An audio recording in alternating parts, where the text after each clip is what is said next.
What's up, everybody, and welcome back to By the Book Bonus Bets. This is McDonald. My name is Nejad. It's Thanksgiving week. A lot of cool Thanksgiving content coming on By the Book Monday through Friday at 5:30. But right here, right now, we're going back to a segment that we love, Meg. Over, underrated. 1 minute on the clock, I get 30 seconds, or rather, you go first, you get 30 seconds, then I get 30 seconds, then we swap. And we decide what is overrated, what is underrated, depending on the topic that we generally don't know. That's right. And in this case, we're going to go through 5 topics, so we got to get started. But the first 2, we actually know what the topics are. Yep. The last 3, we don't know what the topics are. So buckle up. This could go off the rails. And frankly, it could go off the rails in one of the first 2. Because these are potentially controversial topics, or maybe controversial takes. Let's put a minute on the clock. I'm going to go first. And you're going to give me the... we already have a minute on the clock. Okay. All right. Reveal the number 1 topic. Baker Mayfield, love that. over or underrated? 3, 2, 1. I hate to do it. I love watching Baker Mayfield. I love watching him. I really do. I want to watch him next week and the week after that. I want them to make the playoffs. I want him to have Godwin and Evans, but he's overrated. Let's not forget, he was a number 1 pick in the NFL draft, and context is everything. Yes, nice comeback story. Absolutely love to see it. Quarterbacks that rebound from almost being out of the league, because he was almost out of the league, and then Sean McVay picked him up for a couple of games. All of a sudden, he's with Tampa, and he's a good player. But he's overrated in the context in which he was drafted. Number 1 overall, he's just not that guy. No, he had to go to Cleveland. Cleveland is where quarterbacks go to die. He was set up for failure right off the bat. So I have to say Baker Mayfield, underrated. I want my quarterback, if I'm a football player, I want my guy throwing down blocks down the field so my running back can gain extra yardage. He is that guy. He is a leader of men. He has the most moxie of all the quarterbacks in the National Football League this year. And to me, it's not even close. He's entertaining. He's kind. He donates. He helps out the community. We love Baker Mayfield. Did you just do the Tommy on Cutlets purpose? thing? Okay. Yeah. Here's the thing, before we get to topic 2. Both things can be true. He can be amazing, he can have moxie, he can be fun to watch, and he can just be a little overrated. I disagree. All right, fair enough. You decide at home who won that one. All right, topic 2, we actually know this one as well, but this time you go first, and you get to choose whether the following topic is over or underrated. Let's see what it is. Big 12 Conference. Oh, I believe Iowa State plays in that I believe they do. Yeah, fact check. All right, let's do it. 3, 2, 1. So, of course, I went to Iowa State, which is why you alluded to the Cyclones being in the Big 12. I'm going to say the Big 12 Conference overrated in the football capacity. If we're talking college basketball, this is the best conference in the NCAA when it comes to hoops. But when it comes to football, every team is the same. And while that is like fun and crazy and ridiculous, it's also really, really dumb. When it comes to college football playoff, you have 9 teams all within one game. You either have Iowa State and Arizona State in the conference championship, or you have Texas Tech and Baylor. Okay, so here's the thing. I'm glad you couched this the right way. This is largely a football show, so we're talking about football. Love them in college basketball. Underrated. I mean, so here's the thing. I love that you set up the context, but these teams in the SEC, we found out just last week, these teams in some of these other conferences like the Big Ten, they're just not that good. We've gone through this entire season talking about the Alabamas of the world or the Ole Misses of the world, and here we are with the Big 12 teams that can maybe beat those teams, but they're not getting the credit they deserve because they're kind of beating up on each other a little bit. I think this conference is underrated. Which Big 12 teams can beat the SEC teams? Let's put you on like. Okay, so I think Iowa State can. Thank you for saying that. You're welcome. I think Colorado, on a good day, can potentially beat some SEC teams. Listen, these teams lay eggs sometimes. We just saw Alabama do it. We just saw Ole Miss do it. I just don't think they're the conference that everybody thinks they are.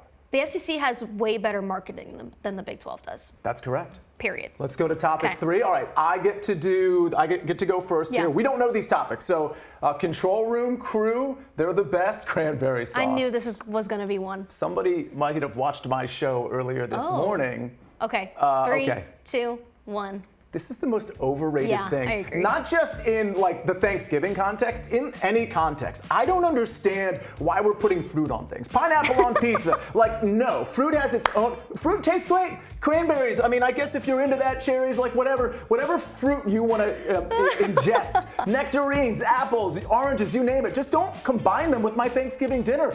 I don't know when this started. It was probably a long time ago, but it's a tradition that needs to go away. Cranberry sauce is a big big no. You putting pizza or pineapple on pizza and like using that as a description as to why cranberry sauce is overrated is hysterical and not wrong. But I guess for the sake of the argument, I have to say cranberry sauce is underrated, because what other day of the year are you putting cranberry sauce on anything? It's one day of the year, which is why it's like properly rated. I don't think anyone's coming out of the woodwork being like, cranberry sauce every day. We need it on every single thing. It's the condiment of the year. It's rated because it's once a year. People get way too excited about their cranberry sauce takes. I'm telling you, the pro cranberry sauce people, it's a small contingent, but they are very loud. They I are don't very think I've noisy. ever met a pro cranberry sauce. You don't like a loud pro cranberry You don't want any part of that. All right, let's get to topic number 4. You get to start this time, toggling back and forth. And this one, again, we don't know the topic.